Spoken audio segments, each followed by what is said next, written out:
오늘은 예수를 주로 받았으니라는 제목으로 우리 하나님 말씀 함께 나누도록 하겠습니다. 세상에는 진리가 있고 또 비진리가 있습니다. 그 진리가 있기 때문에 비진리가 있는 것이고, 또 진짜가 있고 가짜가 있는데 그 진짜가 있기 때문에 가짜가 나오는 거죠.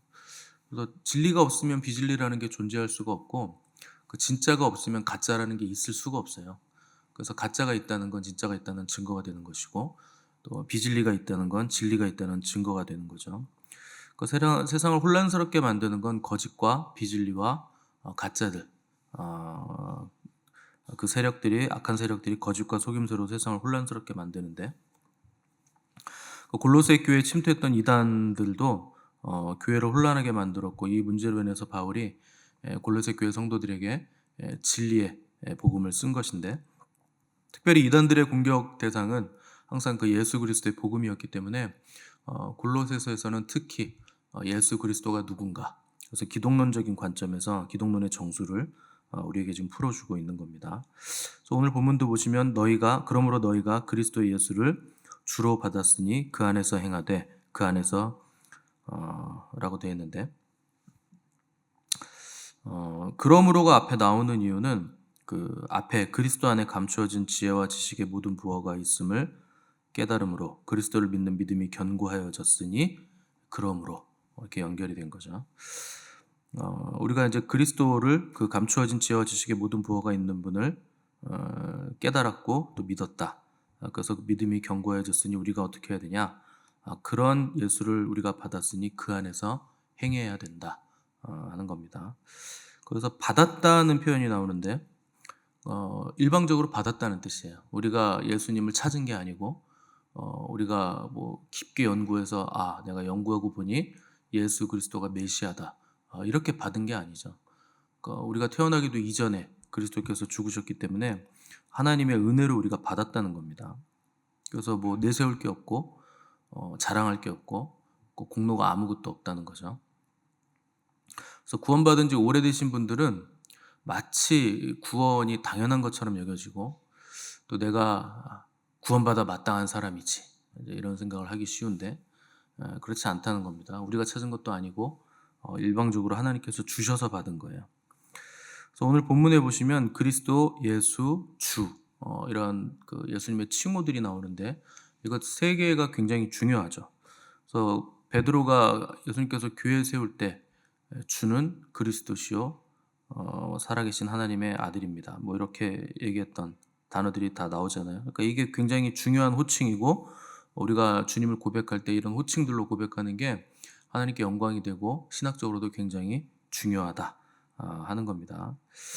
그래서 우리 뒤에 오는 모든 성도들도 예수는 그리스도이시고 주님이시다 하는 고백을 드리는 것이 굉장히 중요하고, 그 고백을 하지 않는 사람은 그리스도인이 아니라는 뜻이 됩니다. 그래서 호칭 하나하나가 중요하고, 그 호칭을 부른다는 것은 그 호칭의 안에서 우리가 예수님을 그렇게 알고 행하면서 사는 삶을 살아간다 하는 고백이 되는 겁니다. 첫 번째로 그리스도라는 말을 우리가 좀 볼 필요가 있는데, 그 그리스도는 그 히브리어로 메시아, 그 메사이아의 그 헬라어 음역이죠. 그래서 뜻은 기름 부음을 받은 자라는 뜻입니다. 그리스도는 기름 부음 받은 분. 유대인들에게 기름 부음 받은 자라는 건 메시아를 의미하는 호칭이에요. 그래서 우리가 주님을 그리스도라고 부른다는 건 그분이 메시아이십니다. 그래서 예수 그리스도 하면 예수 기름 부음 받은 메시아, 이렇게 우리가 부르는 셈이 되는 거죠. 또 하나의 칭호가, 그 메시아에 대한 칭호가 또 하나 있는데, 그건 다윗의 자손이에요. 그래서 그리스도 다윗의 자손 하면 그건 뭐 정확히 메시아를 얘기하는 거죠. 왜 다윗의 자손이냐? 성경에 다윗의 자손이라고 써있기 때문에, 메시아는 다윗의 자손으로 온다 라는 게 써있기 때문에 그런 거죠. 다윗은 뭐 이스라엘 통일 왕국의 황금기를 열었던 유일한 왕이었고, 또 탁월한 군주이자 군대의 지휘관이었는데요. 그 영토를 엄청나게 넓혀놓습니다, 다윗이. 그래서 이스라엘 영토를 다 넓혀놓고 다윗 시대는 전부 다 다윗에게 복종했었어요, 주변국들이. 그래서 다윗에게 줄을 대기 위해서 뭐 조공도 많이 바치고 선물도 많이 했던 때가 다윗 왕 때였죠. 그러니까 그때가 이제 이스라엘의 황금기입니다. 이제 언제부터 내리막길을 걸었느냐? 바로 그 아들 솔로몬 때부터 이스라엘은 통일 왕국이 내리막길을 걸어요. 그 솔로몬이 이렇게 지혜 왕이고 또 하나님을 경외했던 왕이라고 알고 있겠지만 처음에만 살짝 그랬고 나머지는 전부 다 이제 망가진 왕입니다. 우상 숭배를 엄청나게 나라 안으로 끌어들여 왔는데 1,000명이 넘는 아내와 후궁들을 다른 나라에서 정략 결혼해서 데려오는 바람에 그 다른 나라의 우상들도 그 공주들과 왕비들이 다 같이 수입해 들어옵니다. 그래서 여호와 신앙으로 그들을 개종시킨 게 아니라 너희들은 너희 신들을 마음대로 섬겨라 이렇게 놔둔 거예요. 이제 그러다 보니까 백성들에게까지 그 영향력이 퍼져나가서 온 나라가 이제 우상 숭배를 하게 되는 결과를 맞게 됐는데 그 일을 누가 했느냐? 솔로몬이 한 거예요. 그래서 머리 좋다고 능사가 아닙니다. 우리는 머리 좋으면 좋을 것 같겠지만 그 머리가 좋으면 고급한 사기를 치고 고급한 죄를 짓는 것뿐이에요. 그냥 머리 나쁜 사람이 짓는 죄가 있고 머리 좋은 사람이 짓는 죄가 있잖아요. 그래서 얼만큼의 큰 금액의 사기를 치는가, 얼만큼 많은 사람을 눈물 짓게 만드는가, 뭐 그것 차이만 있는 거죠.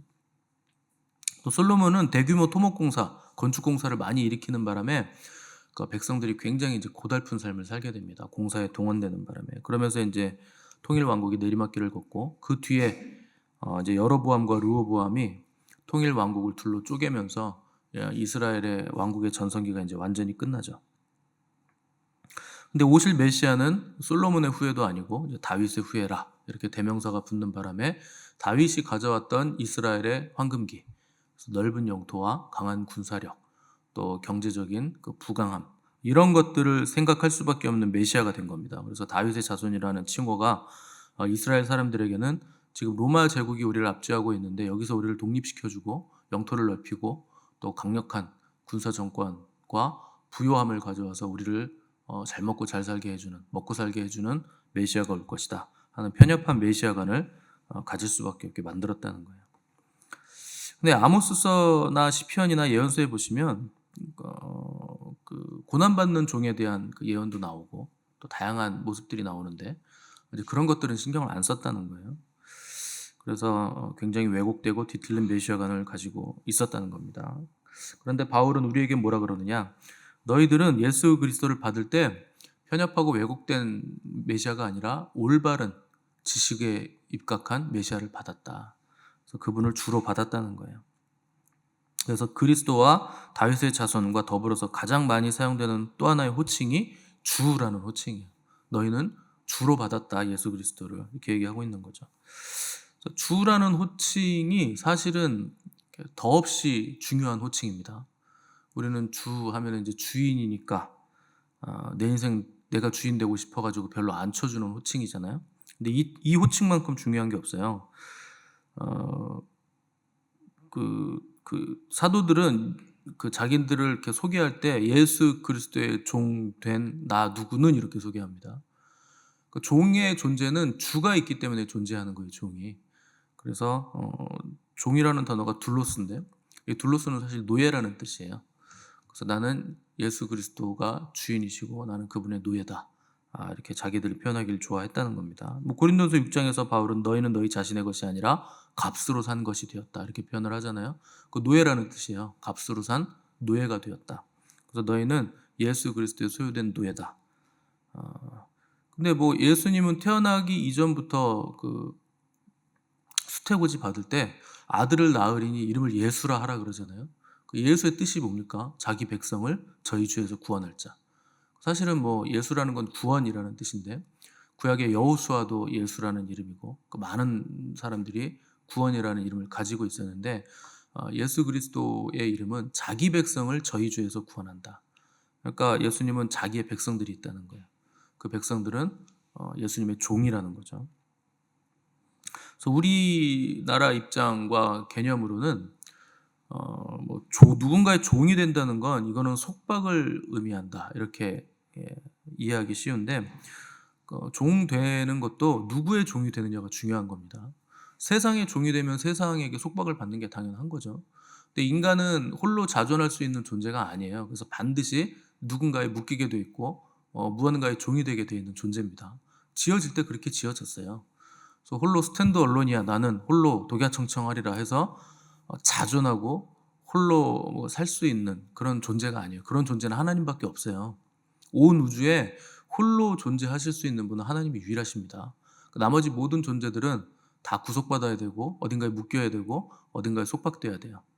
그래서 종이 될 수밖에 없는데 우리가 그리스도의 종이 되지 않으면 세상과 마귀의 종이 될 수밖에 없는 그런 속성을 가지고 있는 존재로 만들어졌기 때문에 누구의 종이 되느냐가 이제 중요한 문제로 남는 거죠. 나는 누구에게도 종이 되기 싫어. 내 인생 내가 살 거야. 그렇게 살 수 있을 것 같겠지만 그렇게 살면 마귀의 종이 되는 겁니다. 분명하게 마귀에게 묶이게 돼 있어요. 그래서 주님에게 묶이지 않으면 마귀와 세상에게 속박당하는 것이 인간 실존이기 때문에 그리스도의 종이 되는 것이 우리에게 참 자유가 임하는 유일한 길이고 비결이라 하는 거 우리가 알아야 된다는 거죠. 자, 주라는 헬라어는 퀴리오스입니다. 원래 구약 성경에서 하나님의 이름이 이제 야훼인데 이제 신성 사문자라 그래서 그 네 개의 하나님의 이름이 있는데 거룩하신 이름이기 때문에 부르지를 못해요, 유대인들이. 그래서 그 단어가 나오면 아도나이라고 불렀어요. 그 아도나이는 주인이라는 뜻입니다. 근데 이 아도나이라는 단어를 헬라어로 이제 번역한 게 퀴리오스, 주님, 주인이라는 뜻이에요. 그래서 원래 히브리어에서 아도나이라는 거는 하나님의 이름을 거룩해서 부르지 못해서 아도나이, 주인 이렇게 불렀는데 주라고 부른 건데 세상을 통치하시는 하나님의 절대성과 주권을 강조한 호칭이에요. 아도나이라는 건 주권자이시다, 주님이시다, 주인이시다, 주다 이렇게 되는 건데 요거를 헬라어로 번역하면 퀴리오스, 영어로 하면 롤드가 되고 우리말로 하면 주가 되는 거죠. 그래서 우리는 이제 경어를 쓰니까 주라고 하면 왠지 반말 같잖아요. 그래서 주님 이렇게 님자를 붙이는 거예요. 그래서 시편 8편 보시면 여호와 우리 주여라는 그 구절이 나오잖아요. 그러니까 여호와는 야훼라는 그 신성 사문자를 음력한 거고 뒤에 우리 주라는 건 아도나이예요. 그래서 히브리어 보면 야훼 아도나이 이렇게 되어 있겠죠. 그걸 이제 우리말로 번역할 때 여호와 우리 주님이시여 이렇게 부른 거예요. 더 재밌는 시편은 시편 110편이에요. 이거 한번 찾아보시죠. 중요한 시편이니까. 구약성경 885페이지.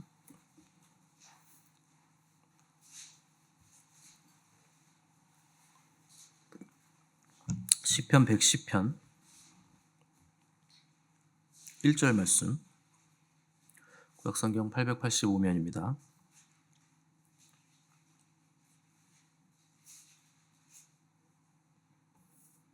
110편 1절 다 같이 읽겠습니다. 시작. 여호와께서 내 주에게 말씀하시기를 내가 네 원수들로 네 발판이 되게 하기까지 너는 내 오른쪽에 앉아 있으라 하셨도다. 아멘. 이게 아주 재밌는 구절이죠. 여호와께서 아도나이께서 그러니까 야훼께서 다 이제 통용이 되는데 이 구절로 보면 야훼께서 내 주, 내 아도나이에게 말씀하시기를. 그러니까 하나님과 동급인 존재가 지금 두 분이 나오는 거예요. 여호와가 나오고 그 여호와가 누구에게 말을 거셨느냐? 내 주님에게 말을 거셨다는 거예요.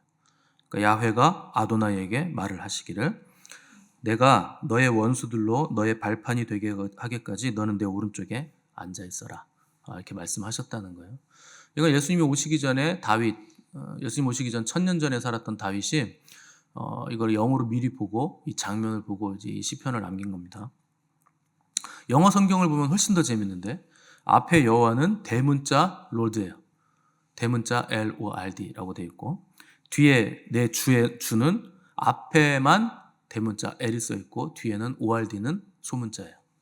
그래서 앞에 대문자 4개 LORD가 전부 다 대문자인 건 성부 하나님을 얘기하는 거고 앞에 L만 대문자 뒤에 ORD가 소문자인 주는 이거는 이제 성자 예수님을 말하는 거죠. 그래서 히브리어로 보면 야훼께서 아도나이에게 말씀하시기를 이렇게 되어 있고 아도나이는 야훼의 오른쪽에 앉아 있어라 이렇게 표현을 했다는 거예요. 그래서 우리가 빌립보서를 제가 골로새서 다루면서 빌립보서의 케노시스 찬송을 한번 다룬 적이 있는데 하나님이 그를 지극히 높여 모든 이름 위에 뛰어난 이름을 주셨다 이렇게 표현을 하고 있는데 그 뛰어난 이름이 예수나 그리스도가 아니라 주라는 거예요. 그 모든 이름 위에 가장 뛰어난 이름이 무슨 이름이냐? 주, 아도나이란 이름을, 원래 그건 하나님의 이름입니다. 보이지 않는 세상과 보이는 세상 모두를 통치하는 하나님의 주권자 되시는 하나님의 이름이 주인데, 아도나이인데, 그 이름을 예수님에게 주셨다는 거예요. 그러니까 모든 이름 위에 뛰어난 이름을 주님에게 줬다. 예수님에게 줬다. 그게 아도나이, 곧 주다. 그래서 모든 무릎이 주 앞에 무릎을 꿇어야 된다. 그럴 때 하나님이 가장 크게 영광을 받으신다. 그래서 그 모든 이름 위에 뛰어난 이름이 주라는 이름인데, 그래서 그 주라는 칭호를 그리스도께 붙여주심으로 이제 그리스도를 높이는 것이 아버지를 높이는 것이 되게 하셨다. 이런 뜻입니다. 그래서 예수님이 하나님 오른편에 앉으셨을 때 하늘과 땅의 모든 권세를 가지신 우주적인 권세 자리에 등극하시면서 하나님이 아도나이라는 호칭을 예수님에게 주셨다. 그것이 모든 이름 위에 뛰어난 이름, 주라는 이름이다. 그래서 우리가 주님을 부를 때 만유의 주, 만주의 주 이렇게 부르는 겁니다. 그래서 주라는 이름이 굉장히 중요한 호칭이고, 우리가 예수님을 주님이라고 고백한다는 거, 하나님이 가장 기뻐하신 귀한 호칭이라는 거예요. 근데 또 성경에 보면 또 재밌는 구절이 성령으로 아니하고는 누구든지 예수를 주시라 할 수 없다는 표현이 있어요. 우리가 예수를 주라고 부르는 건 성령님이 아니고서는 그렇게 할 수 없다. 그러니까 주권자로 고백한다는 건 나의 결정이 아니라 성령님이 우리 안에서 역사하셔서 그렇게 부를 수 있게 해주신다는 건데, 복음서에 보면 또 모순된 말씀이 있습니다. 예수님은 또 여기다 찬물을 끼얹죠. 그날에 많은 사람이 나더러 주여 주여 우리가 주의 이름으로 어쩌고 저쩌고 하는데 나는 너희 모른다. 불법을 행하는 자들아 내게서 떠나라. 또 이런 구절이 나와요. 주라고 불렀는데 예수님은 모르겠다는 거예요. 그럼 도대체 이게 무슨 일인가? 성령이 아니고선 누구든지 주라 시인할 수 없는데, 그러니까 이런 구절을 보시면 여러분들이 그 시대적인 상황을 잘 아셔야 되는데, 초대교회는 그 핍박의 시대입니다. 그래서 황제를 그 퀴리오스라고 불렀어요. 황제를 이제 주라고 부르는 거예요. 신격화 시킨 거죠. 근데 그리스도인들은 유일신이고 예수 그리스도를 주라 부르기 때문에 황제의 숭배를 거부합니다. 그래서 예수님 시대에는, 그 핍박이 오는 시대에는 황제를 주라 부르기를 거부하고 예수님이 나의 주인이시다, 이렇게 하는 사람만이 진짜 믿음을 가진 사람이라는 거예요. 그래서 입으로 주여 주여 부르는 거 소용없다. 마음을 다해서 입술의 고백이 되려면 마음이 먼저 있어야 되고, 그리고 목숨을 걸면서 나를 주로 시인하지 않으면 시인하지 않는 거다. 이런 시대적인 배경이 깔려 있는 겁니다.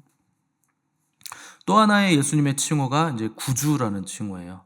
구주라는 건 우리의 구세주가 되신다. 그분이 우리의 구원자시다 하는 칭호죠. 그래서 그 초대교회 성도들이 암호로 썼던 게 물고기인데, 그 보시면 물고기 안에 뭐 이렇게 글자 써 있잖아요. 그 보셨죠? 물고기 이렇게 돼 있고 이렇게 익투스라고 써 있습니다. 그 익투스가 이제 그 약자인데, 예수, 크리스토스, 데우, 휘오스, 소테르예요. 그래서 예수, 그리스도, 하나님의 아들, 구주, 이런 요 단어의 약자를 5개를 물고기 안에 써놓은 거예요. 그래서 예수 그리스도, 하나님의 아들, 구세주 하고서 이제 물고기 마크가 딱 있는 거예요. 그러니까 이제 신앙 고백이죠. 우리가 하나님께로부터 받은 예수 그리스도는 하나님의 아들이시고 메시아 되시고 구주 되신다, 주님이 되신다 하는 고백이고, 그분이 우리의 삶에 들어오신 이유는 그 누구도 또 그 무엇으로도 해결할 수 없는 그 심각한 죄 문제를 해결해 주신 유일한 분이시기 때문에 우리에게 오셨다 하는 거죠. 그러니까 예수 그리스도를 구주로 고백한다는 건 그 2가지 의미가 있다 그랬습니다. 어제 말씀드렸듯이 첫 번째는 죄의 심각성, 죄가 얼마나 심각하면 하나님의 아들이 오셔서 죽어야만 했는가. 그래서 우리가 죄를 짓는 게 이게 얼마나 심각한 문제인가를 알 수 있게 해주고, 두 번째는 우리들을 예수 그리스도의 목숨값으로 구원해 주신 그 하나님의 은혜와 우리의 존귀함을 우리가 알 수 있는 거죠. 그러니까 어떤 물건을 사면 그 물건을 위해서 값을 치른 만큼의 값어치가 그 물건에 있는 거예요. 여러분들이 그 좋은 핸드백 사신다고 몇백씩 주시면서 사시잖아요. 그럼 그 몇백을 왜 지불합니까? 그만큼의 값어치가 있다고 판단하는 거예요. 그래서 그 몇백만 원짜리 핸드백을 샀는데 그만큼의 값어치가 있기 때문에 그거 사고 좋아하는 거죠. 글쎄요, 뭐 저는 그게 그만큼 값어치가 있는지 모르겠는데 저는 원가를 따지는 사람이라 원가 따지면 몇만 원 안 나올 것 같은데 뭐 아무튼 뭐 그런 사람들이 있다고 합니다. 근데 여러분들이 만약에 그 뭐 한 2천만 원짜리 백을 샀다고 한번 생각해 보세요. 그래서 사갖고 집에 왔더니 기스가 있어요. 그럼 어떡하실래요? 아이 뭐 기스 좀 날 수도 있지 뭐 사람이 하는 일인데 대충 쓰지 뭐 이러시겠습니까? 눈에 불을 켜고 그냥 환불 원정대가 되셔가지고 환불 받으러 가자. 혼자 가면 또 안 되니까 기세가 있어야 되니까 친구 하나 데려갈 거 아니에요. 싸움 잘하는 애, 말빨 좋은 사람. 그래야 환불을 받으니까. 여러분들의 값어치는 예수 그리스도의 생명값이에요. 근데 여러분 몸에 기스를 내고 싶습니까? 하나님 받으시겠어요? 그렇게 해가지고 환불하시지 그러면? 하나님이 사랑이셔가지고 환불은 안 해요. 그래서 우리에게 요구하시는 게 뭐냐? 내가 거룩하니 너희도 거룩해라. 오늘 구절이 그겁니다. 다시 오늘 성경으로 돌아가셔서 골로새서 2장 6절 보시면 그러므로 너희가 그리스도 예수를 주로 받았으니 이제 너희 어떻게 해야 되냐? 그 안에서 행하라는 거예요. 진리 안에서 의로움 안에서 행하라는 거예요. 그러니까 사람은 받은 대로 응답할 수 있습니다. 그래서 하늘과 땅을 연결시켜 주신 유일한 분이 우리 구주 예수 그리스도인데 그분이 오셔서 우리가 하나님과 연결되고 하나님을 상대할 수 있도록 우리 안에 오셨다는 거예요. 그래서 우리가 하나님을 볼 수 있는 거예요. 예수 그리스도 안에서만 우리가 하나님을 만날 수 있는 거지 예수 그리스도 없으면 다 죽는 겁니다. 하나님이 우리를 죽이기를 기뻐하셔서 그러는 게 아니에요. 죄가 우리를 하나님 앞에 서지 못하게 만드는 거예요. 그래서 예수 그리스도 밖에 있으면 죄 문제 해결이 안 돼요. 여러분 언제든지 예수 그리스도 안에 있어야 되고 죄를 짓더라도 항상 빨리 예수 그리스도 안으로 들어가셔야지 죄를 짊어지고 있으면 안 되는 겁니다. 그래서 사람은 누구나 할 것 없이 죄를 짓죠. 너나 할 것 없이 죄 때문에 서로 공격하고 하나님의 거룩하심을 욕보이고 부정합니다. 내가 하려고 그래서 그러는 게 아니에요. 하나님을 욕보이고 부정하는 건 내가 죄인이고 죄를 짓기 때문에 그 죄가 하나님을 부정하고 욕보이는 거예요. 근데 하나님께서 예수 그리스도를 우리에게 주로 보내시고 주셔서 하나님과 화목하게 하시고 이제부터는 우리가 주 안에서 행하고 움직일 수 있는 길을 열어 놓으셨다는 거예요. 그래서 의로우신 분을 죽이심으로 우리가 하나님의 의가 되게 하셔서 하나님의 의의 구조 안으로 들어가게 하신 거예요. 그래서 우리는 이제 의의 구조 안에서 움직일 수 있게 된 사람들이죠. 그래서 그 안에서 행하라는 건 의의 구조 안에서 행하라는 뜻입니다. 그래서 교회도 구조고 교회가 이 의의 구조 안에 있는 거예요. 그래서 의의 구조라는 건 교회 구조 안에 있는 거죠. 교회가 사람들의 모임인데 무슨 의의 구조가 됩니까? 그건 교회를 모르는 사람들이 하는 말이에요. 교회의 머리는 예수 그리스도십니다. 교회는 사람들만 있는 곳이 아니에요. 그러니까 여러분들은 사람들을 자꾸 보고서 교회가 왜 이러냐 저러냐 말들이 많은데 그건 세상이 하는 얘기고 영적인 원리에서 교회는 머리가 그리스도이시기 때문에 이건 그리스도의 몸인 구조예요. 그래서 교회가 의의 구조가 되는 겁니다.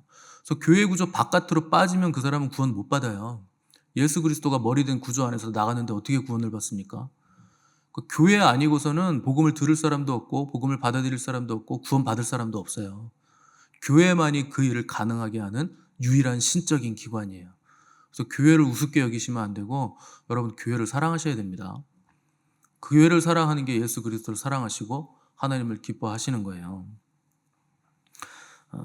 그래서 의인은 의의 구조 안에서 움직이고 교회 구조 안에서 움직이는 거죠. 근데 의인은 고난이 많습니다. 그래서 여러분도 힘든 거예요, 신앙생활이. 여러분 신앙생활이 쉽습니까? 힘드십니까? 처음에는 쉬웠죠. 만만하게 봤죠. 근데 하면 할수록 점점 더 어려워지죠. 근데 좀 있으면 더 쉬워져요. 처음보다 더 쉬워져요. 왜 중간에 어려움을 겪느냐? 여러분들이 세상적인 구조로 살다가 의의 구조로 바뀌는 그 기간이 있어요. 그때 고난이 와요. 그 세상 구조를 벗어나야 되니까 어렵고 힘들고 그러니까 벗어나기 위해서 힘든 거예요. 그러니까 그 좋은 겁니다. 고난을 받는다는 건. 그래서 하나님은 고난을 사용하시지 맑고 밝고 아름답고 활기찬 걸로 우리를 거룩하게 만들어가지 않으세요. 그건 어렸을 때 주시는 거고, 고난이 나에게 유익함을 줍니다. 고난이 없을 때는 내가 여호와의 계명을 안 지켰는데, 고난 당하는 중에 내가 여호와의 계명을 지키게 됐다는 거예요. 율법을 알게 됐다는 거예요. 고난이 우리에게 일을 한다는 거죠. 그래서 그 누에고치도 왜 이렇게 허물 벗고 자기 힘으로 허물 벗어야 나비가 되잖아요. 벌레에서 나비가 되는 거 얼마나 놀랍습니까? 거의 그건 뭐 부활 아니에요? 새로운 존재로 부활하잖아요. 기어다니던 애가 어떻게 날아다녀요? 근데 그 허물을 벗는 과정, 그 고통을 겪어내면 그게 된다는 거예요. 그래서 의의 구조를 가진 사람들이 의인인데, 의인은 고난이 많으니라. 이게 성경의 증언이에요. 그 고난이 우리를 거룩하게 하고 의인되게 하는 거죠. 그래서 의의 구조를 입은 의인들은, 세상 사람들은 먼저 자기를 구하고 세상을 구하는데, 의인은 먼저 하나님의 나라와 그분의 의를 구하는 거예요. 그래서 의인입니다. 하나님의 의를 구하기 때문에. 그래서 시편 34편 보시면, 의인은 고난이 많으나 여호와께서 모든 고난에서 건지시며 그의 모든 뼈를 보호하시며 그 중에서 하나도 꺾이지 않게 하셨다. 그 시편 기자의 찬양이죠. 뼈가 꺾이지 않는다는 건 죽지 않는다는 거예요. 뼈만 부러지지 않으면 뼈에서 골수가 나오고 골수에서 피를 생산하기 때문에 피가 생명이잖아요. 그래서 뼈만 꺾이지 않으면 생명은 유지됩니다. 살덩이는 떨어져 나가도 상관없어요. 다시 생성돼요. 안 죽어요. 근데 뼈가 부러지고 골수에 문제가 생기면 피에 문제가 생기기 때문에 죽는 거죠. 그래서 뼈가 꺾이지 않게 하셨다. 생명이 끊어지지 않게 하셨다. 그 의인은 뼈가 꺾이지 않게 하셔서 그 영원한 생명이 끊어지지 않게 하신다는 거예요. 그래서 여러분, 어떻게든지 의의 구조 안에 앉아 계셔야지, 열심히 돌아다니셔 봐야 소용없습니다. 평생 돌아다녀 보세요. 아무것도 안 돼요. 그냥 의의 구조 안에서 앉아 있는 사람이요, 나중에 목적지에 누가 빨리 갔나 했더니 먼저 도착해요. 뛰어다니는 사람은 여기저기 다니느라 바빴고, 의의 구조 안에 앉아있던 사람은 하나님이 그냥 들어서 옮겨버리는 거예요. 그게 의의 구조입니다. 그래서 의로움을 추구하시고 의의 구조를 추구하셔야지, 이것저것 막 다 신경 쓰실 필요 없어요. 하나님만 바라보시면 그걸로 다 되는 거예요. 그분이 충만인데 뭐 다른 걸로 뭘 자꾸 채우려고 그럽니까? 그럼 이것저것 다 해도요, 다 안 돼요. 되는 것 같아도 안 되고, 안 되는 것 같아도 되고, 다 플러스 마이너스 돼서 제로로 수렴하는 게 세상입니다. 세상은 결국 제로 썸이에요. 여러분, 내가 배부르면 누군가 섬겨준 거예요. 내가 뭔가 받았으면 누군가는 잃은 거예요. 내가 올라갔으면 누군가 내려간 것이고, 전부 다 그래서 수렴해서 0으로 가게 돼 있습니다. 세상은 그렇게 돼 있죠. 하나님 그렇게 만드신 거예요. 그래서 뭐 수중에 돈이 많지 않아도, 자식이 날 안 찾아와도, 나이가 많아서 힘이 없어서 아무것도 못해도, 예배당에 앉아서 하나님을 찾는 분들은 의의 구조 안에 있는 거예요. 그러면은 그 의의 구조 안에서 살아가는 능력 때문에 그 삶이 언제까지 지속되느냐? 그 의 때문에 영원까지 가는 거예요. 죽음이 없는 거예요. 삶이 죽음 이후에도 계속 지속되는 거예요. 의의 구조 안에 있기 때문에. 여러분, 그 영원한 삶을 사시기 바랍니다. 그게 이 땅에서부터 이어져야 되는 거예요. 나 죽어서 천국 가면 되죠. 죽어봐야 알잖아요. 우리에게 의를 입으라고 주신 우리 주 예수 그리스도 안에서 의로운 삶을 살아가기를 하나님은 원하시는 거예요. 죽어서 의롭게 되라는 게 아니고 이 땅에서 의로운 삶을 살라는 거예요. 그래서 예수 그리스도가 이 땅에 오신 거예요. 죽어서 갈 것 같으면 그냥 뭐 거기 계시지 왜 오십니까? 여기를 바꿔야 되니까 주님이 오신 거지. 그래서 누구든지 우리의 의 되신 그리스도 안에 있으면 새로운 피조물입니다. 새로운 피조물이에요. 의롭게 살 수 있는 거예요. 안 된다고 하지 마시고 하나님을 바라보시기 바랍니다. 그래서 그리스도로 의의 구조를 입어 믿음으로 승리하시는 복된 저 여러분의 삶이 되시기를 간절히 바랍니다.